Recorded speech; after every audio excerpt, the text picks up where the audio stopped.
Hello. Yeah. Okay. Yeah, I don't know. We're joined by Elon and Naduba. A double-double for you tonight, 14 points, 10 rebounds. Just talk about your performance. I mean, we just had a group effort. I think our team. I'm looking at the stats. It looked like it was pretty balanced. We have a few guys in double figures. We just wanted to capitalize on our points going into the game. You know what I mean? Gang rebound, and then share the ball and make open shots and have fun doing it. First question to Adam Smith. Hey, Ike. I think you guys got up 10 there in the second half, and then they made a run to cut it to 1, like 55-54. And then you guys found the response. Like, what did you see there from 55-54, like the last 8 minutes of the game, what you guys were able to do to pull away? I think, going into halftime, we didn't feel like we, played anywhere close to our best. And, we were still in the game. And so I think that mentality rolled over. And so when we had that, that media timeout, we just said, we got to, we don't want to go home. That was plain and simple. So I think we just made it a real effort to lock in and, just, continue with our game plan. That was really it.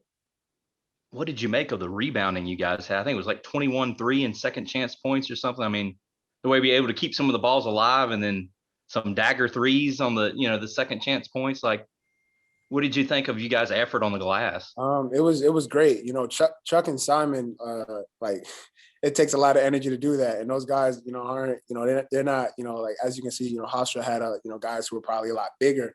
But the heart of Cy and Chuck just just try to tip them and get it going, and it gave us a lot of extra possessions, and that led to us being able to capitalize. You guys, it looked like Chuck was directing it too. When the game went final, you ran off the court. I don't know if he said or anybody said, like, let's not celebrate right now. Like, what was happening there where you guys sort of wanted to get back off the court as quickly as possible? Yeah, I mean, we've seen a few teams kind of, celebrate, on the court. And I think we wanted to do that within our locker room. And so I think that was really what that was about, and just making sure that we locked in and, we celebrate amongst us. Everyone doesn't have to see that. That was all that was. Thank you. I can keep going. Is there any other questions? Anybody else questions? TD probably has some. Yes, I've got a couple. There you are. That's Go ahead, Taylor. How are you, buddy? I'm good. How are you doing? Good. We're gonna have to go deep into the record books at some point this evening. Plus 20 on the rebounding side and 20 more field goal attempts than Hofstra. Tell me how those two numbers relate to each other. Effort. I think the percentage of the percentage of shots that go in after a rebounded shot is pretty high, and I think we just wanted to get as many hands on the basketballs as possible. And so Chuck and Cy, like I said before, they were just knocking them back, and we wanted to be aggressive. That was our whole thing. We don't want to play on our heels, and I think that was kind of why those stats are the way they are.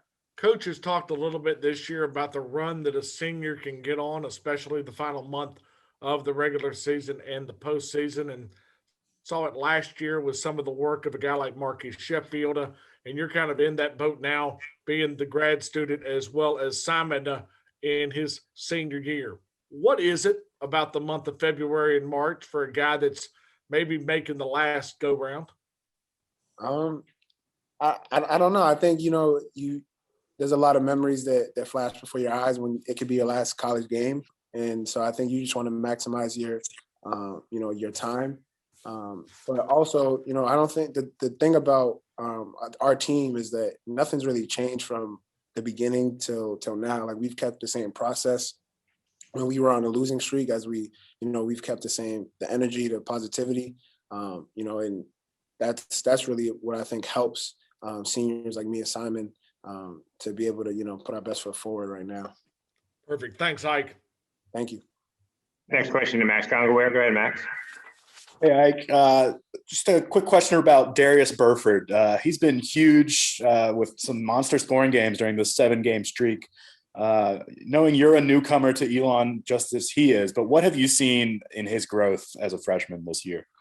First and foremost, DB's balling right now. It's fun to watch. But I think coming in, it's always hard, I think, for a freshman to kind of, the schedule, practices, how hard they are. And I think he's, is taking everything in stride. Coaches have coached, they coach everyone hard, but they've been on him a little bit, and he's responded throughout the season. And then you're seeing, what that looks like now. And that's him playing really well and really confident. So it's been really, really cool to see. And then just how has the kind of 3-point guard, the 3-headed attack that Elon's kind of gone with during this 7-game streak, how has that improved y'all's offensive and defensive flow, if you will? I think it's fun, and it's makes us more versatile. I think early on, obviously with a new team, you're trying to figure out how people play. And so there's certain plays now that we're making that we weren't making earlier in the year, just knowing where people are. So, it's a really, really dynamic backcourt. And then defensively, we can switch a lot of ball screens.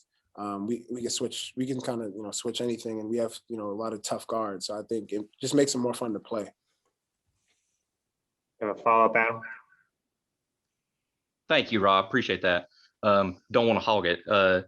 Ike, I know you weren't on this team last year, but they went to they made it to the semifinals from the same situation where they advanced out of the first round. And Mike talked about last year, he thought that the team sort of hit a wall, 3rd game in 3 nights, that sort of thing.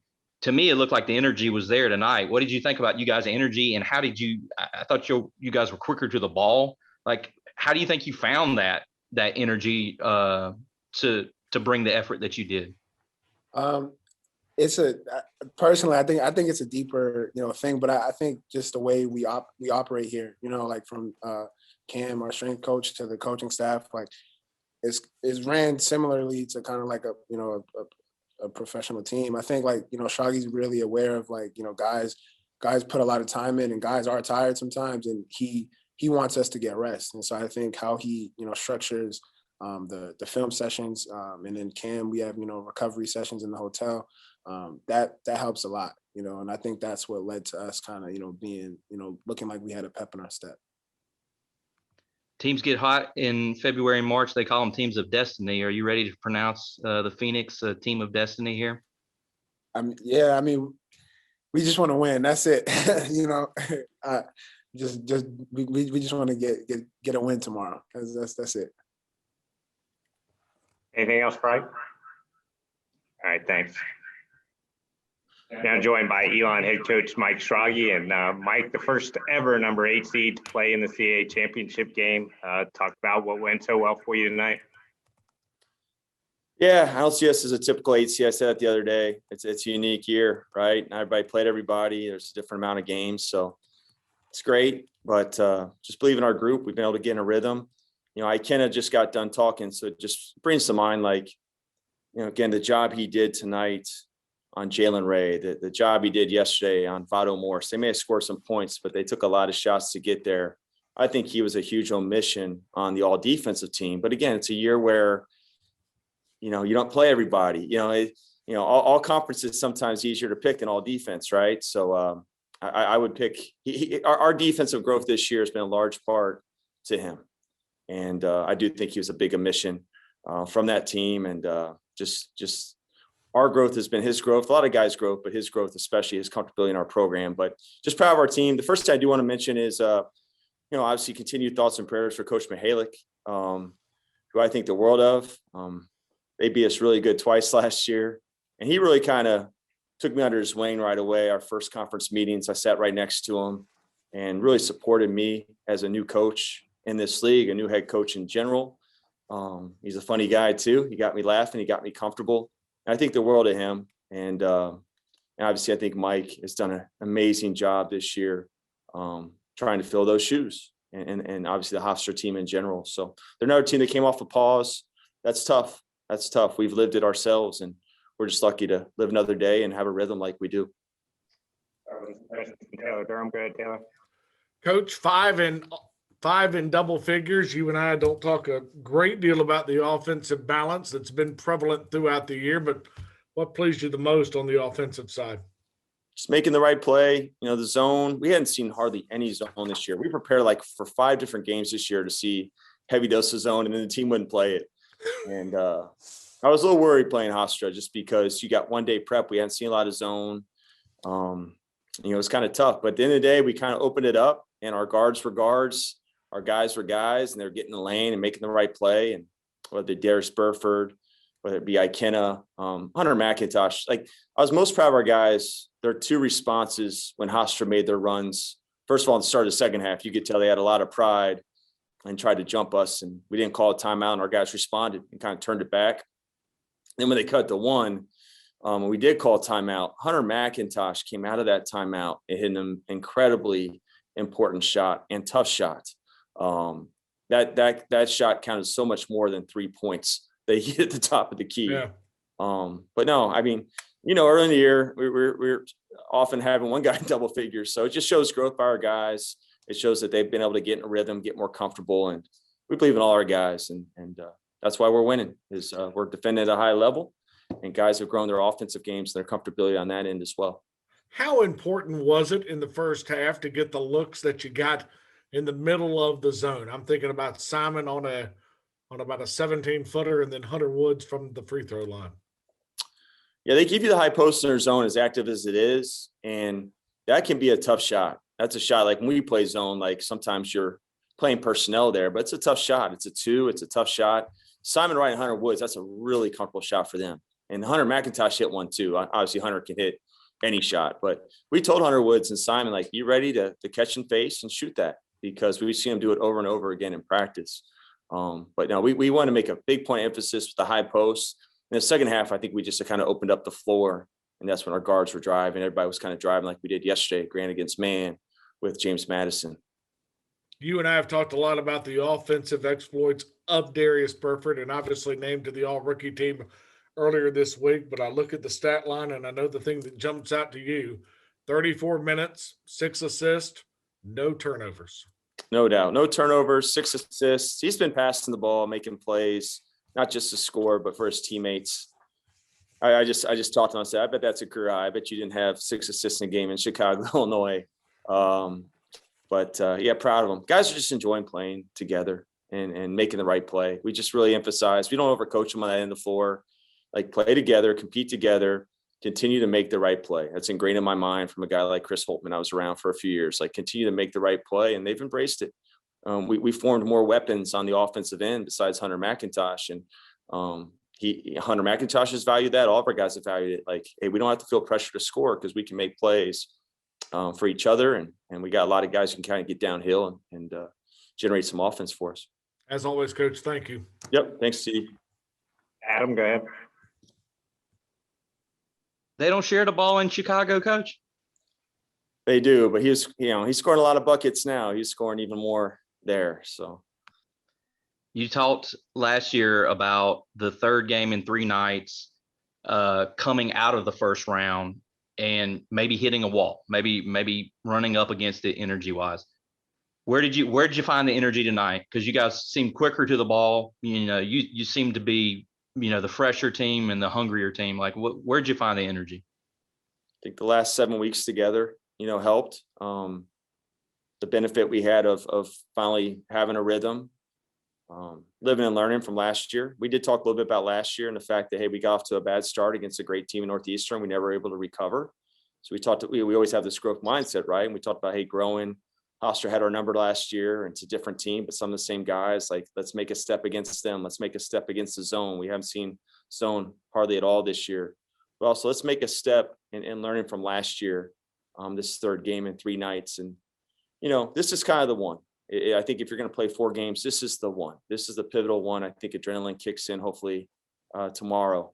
There's no time to be tired when you're really ultimately competing for a championship. But I just how we compete defensively, like to hold them to 29% in the second half, to hold them to 58 points. Everyone in this conference knows how high powered they are offensively. And then the scrums and the war on the boards that we won 48-28, like, that's just a credit to our guys. I mean, defensive rebound, it sounds trite, but that's what wins all the time, especially in March. It's a grind, and the guys are embracing it. And we certainly got to keep doing so if we want to keep being successful. You mentioned the three that Hunter hit at the top of the zone coming out of the timeout when it was a 1-point game, when your lead had kind of shrunk a little bit there. What'd you say to them in that timeout? It's about 8 minutes left, and they looked like they were coming after you. Our whole staff does an amazing job. We were all keeping our guys positive. We always tell them that's going to be a game of runs, and it's how you respond. So they went on their run. Hostra's a proud program. They were going to go on the run. It's how we respond now. So we just try to keep the guys upbeat and positive, whether we're down 15 yesterday or we were up 10, 12, whatever it was, and they cut to 1. Like it's always about never getting too high, never getting too low. You know, it's especially this time of the year. You just got to embrace the next possession and make the most of it. I did tell Hunter McIntosh leaving that timeout, like, hey, I need you to be more aggressive because I don't think he'd scored or gotten a shot up in a while after the first half. He may have, but he has such the ability to hit big shots. It's still early in his career, and no matter how the game is going, he can flush it and still hit the biggest shot in the game. And not many guys can do that, and that's a real testament to him. I realize that this is right after the game, and you probably have a lot of Diet Mountain Dews ahead of you. But like, what do you think your message will be as you leave out of there and start to get ready for a chance to go to the NCAA tournament? What do you think you'll be telling them? What do you want them to be hearing from you? Not a lot different than what we've had. I mean, if you watch if they post our post games, like every game is its own bracket. Every game is its own championship game. That's how you have to approach March. So this is our third one we won. We were fortunate to beat Towson, fortunate to beat James Madison. Now we're fortunate enough to beat Hofstra. So whoever we find our opponent is tomorrow night, it's a 1-game championship, but it is ultimately a championship. So we're going to stay in the moment. We got to stay in character. We got to stay in the moment. We can't make this bigger. It's a big moment. It's a big moment for anybody. It's certainly a big moment for Elon. But at the same time, we got to stay grounded and stay focused. That's the only way you're going to accomplish that goal is if you stay one possession at a time. We call them rounds, 1 round at a time, 1 half, 1 game at a time. And so we're not going to change. We're not going to make it any, you guys already know, right? Like we don't have to make it bigger than it is. We just got to say, hey, now it's about continuing our momentum and just embracing 1 possession at a time, like you have to do, especially in March. Go to Jerry Beach for one. Go ahead, Jerry. Hey, Mike, congratulations. Sure. You know, a lot of us on the outside always think like, championship teams that have won recently have a sort of medal to them, and you have to really knock them out. As a guy who's been doing this for a long time, is that a fair thing to say? And if so, do you think all those point after timeouts were the knockout blows beyond just Hunter's shot? I felt like you guys scored after every timeout there this evening. Do you think those subsequent timeout possessions kind of added up to the knockout blow and never got back into it? It helps. And I thought we strung stops together. Simon Wright made a huge play. They ran their flex cut, tough action for Kramer. I thought he made a real winning play there right after McIntosh's 3. And, the guys make plays. Like you're going to learn with us. It's never about what the play is called. It's about what play our guys made. And we weren't running anything intricate tonight. We're seeing zone. It's just like James Madison yesterday, last 15 minutes, we just opened up the floor, and we've got guards now we can do that with. I heard someone mention earlier with Ike and Darius Burford, Hunter McIntosh, and you got Hunter Woods or Simon at their respective positions. So the players made plays, and it definitely helped, kind of break their momentum when they did call the timeouts, that our guys were ready to respond and make the next right play. Do you buy into that notion that teams that have won titles recently or have guys who have won titles that are harder to knock out when you get this deep into a season? Oh yeah. And I feel for Hofstra in that they were the champions of our league last year.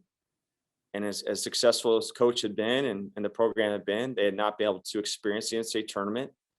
And they're the kind of team last year, if I was allowed to do a bracket, I'm picking them for the Sweet 16. That kind of, with the guys they have now and certainly the 2 guys they lost. So they are a championship team. And I know those guys had a lot of pride getting back to that moment. Their season got interrupted like so many have here down the stretch. That didn't help the cause, but they're the class. There are a few programs that I really perceive to be the class of our league, and Hofstra's one of them because of Coach Mihalik and the history and Speedy and all those guys. And again, God bless Coach Mihalik, and hopefully we see him back on the sidelines again. Thank you. Last one from Jonathan Wagner. Go ahead, Jonathan. Coach, is there anything that you see either from mental standpoint or preparation wise or anything like that among the players during that 8-game losing streak that's different during this 7-game winning streak now? Or is it just making matter, just executing, just making plays? Or is it something, is the hunger there more, is the drive there more now, or that they could kind of see March approaching and that type of thing? Yeah, I think you heard Ike allude to it. Like a big phrase for us is unconditional energy. Like, we're not going to change within our program. We're not going to change as coaches or take you on these peaks and valleys as you win and you lose. We're going to be the same guys every day. Like, we challenge our guys to be everyday guys. And you can't challenge them to be that if as a coach, you're taking them on a roller coaster of emotions all the time. And I think our guys, kind of value that, but they grew their games. The biggest, it sounds really basic, but we had so little time together between Thanksgiving and the end of January. So, we've lost some key guys too. So our guys didn't allow me to get down either, and our staff to be down. We're never going to be defeatists in our program, but it was a two-way street. As we struggled and we had our injuries, we lost guys. My family will tell you back at home, I had some tough days, like, man, or when we finally were trying to get in a rhythm, we went through our second pause and Chris Wooten's out. Like, our guys they love the gym. They love the process. They believe in themselves. They believe in each other. And, they grew their games as a result of having some continued time together. And they did. They've really bought into defense this year. I thought we made a good step last year, but it's been a huge step in year 2 to kind of become the defensive team we need to be. So mainly just getting in a rhythm. We've always believed in our guys. I think they believe in what we're doing. We just had to get in a rhythm. All right. Thanks, Mike. That's good. We're good. All right. Yep. Appreciate you guys. Yep.